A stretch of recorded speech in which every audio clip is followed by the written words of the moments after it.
to address the backlash that he received and his changing direction about the music that he's been putting out lately. The Cleveland rapper released two new songs over the weekend, Wedding Tux and Judgmental Explicitory. Can't really say that last word. He had a message for his fans that want him to go back to his original sound. He stated the following: "If you don't like what I'm doing, please abort the train. Do not buy my albums from here on out. It's not for you, no hard feelings."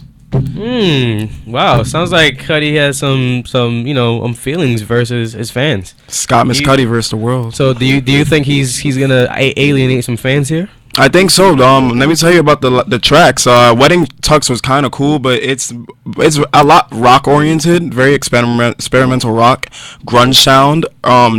Little bit throwing back to early punk music from the Sex Pistols. And Judgmental, I honestly think that was the worst song that's been put out this year, in my opinion. I just couldn't vibe to it. I love Kid Cudi to death, but Judgmental to me was just like not even a great attempt at doing punk music, in my opinion. Very mediocre.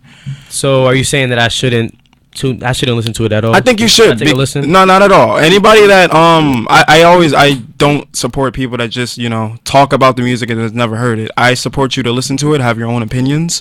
So anybody listening, please make your own opinions. Don't go off on what I said. So please listen to those songs and tell me what you think. Rachel Spence. Huh? Do you listen to Kid Cudi? Yeah, I like Kid Cudi, but I like old Kid Cudi. Like, see, you know, what's it called? Soundtrack to My Life, like that album. Man on the Moon 1. That was a great album. I stick to the old stuff because sometimes he just switches it up and I'm not ready for it. Yeah, he told fans that Man on the Moon 3 is going to sound nothing like the last two, by the way, so... I'm not listening to it, sorry. See, there you go. So that message was for fans like you, so yeah. That's it. Well, my next story is actually somebody that brought Kid Cudi out into the game, Kanye West. This morning, he had an interview. Jesus Christ. Had an interview on In Camera, which is a little show segment that Show Studio has, an England television program. So this morning, Kanye gave a 2-hour interview, and he addressed classism, fashion, and his family. One thing that I retained from this interview that he said was he feels, in his opinion, that Yeezus and 808s were his most challenging albums and that Dark Fantasy was very easy and not his favorite of the three. So that opens a lot of interpretation for fans like me that I love Kanye West. And to be honest with you, I've always fought for Yeezus and 808s as his best albums. So what do you guys think about that little short thoughts process about that? I think so exactly what did he say again? He said that Yeezus and 808s were far more superior and challenging than My Beautiful Dark Twisted Fantasy. I do think thematically that he is on point. So yeah, I do think I agree with him. As far as lyrically, I don't know if I agree with him. I don't know if I can agree with that, but I do think thematically, and as far as pushing the boundaries of music, and and as far as what people were doing with their music at the time, I agree with him there. Okay. Yeah, I kind of agree. I don't know. I feel like he's right. It's pretty on point.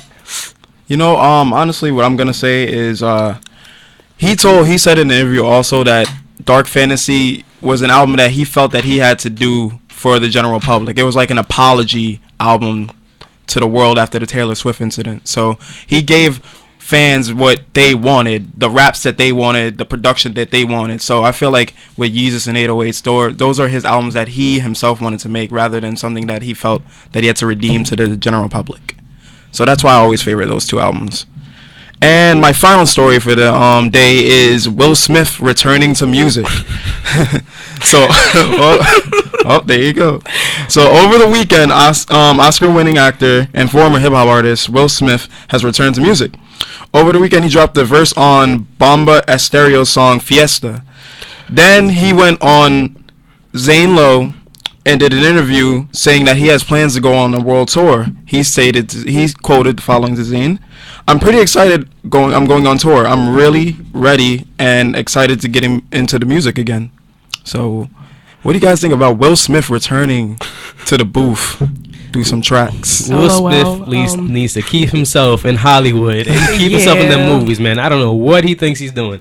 I mean, Wow. I don't know, but I will say a lot of Vince's things are coming back into popularity. So he could have a shot, but On a world tour I don't with know. No. Jazzy Jeff. No. It's quiet. No. It's the thought process of that. I can't imagine Will Smith going on a music tour with Jazzy Jeff alone. Like I can't get that process into my mind. That picture. I don't know how that's gonna be. So I really wish Will the best. It's Will Smith. I'm pretty sure he can capitalize on it. Yeah. So I don't know. That's all the stories I have for you today, man. All right, well, that was your midday mess, and that was your rap report with Paris. Let's give Paris a round of applause. Thank you guys. Thank you. Appreciate it. All right, and we're gonna get right back into some music, but first a little commercial break. This is the midday mess. It is 3:31, October 6th, 2015. We'll be right back. All right. NFL's 25th anniversary with this fantastic collector's magazine for the holidays. The USFL, the Rebel League that the NFL didn't respect.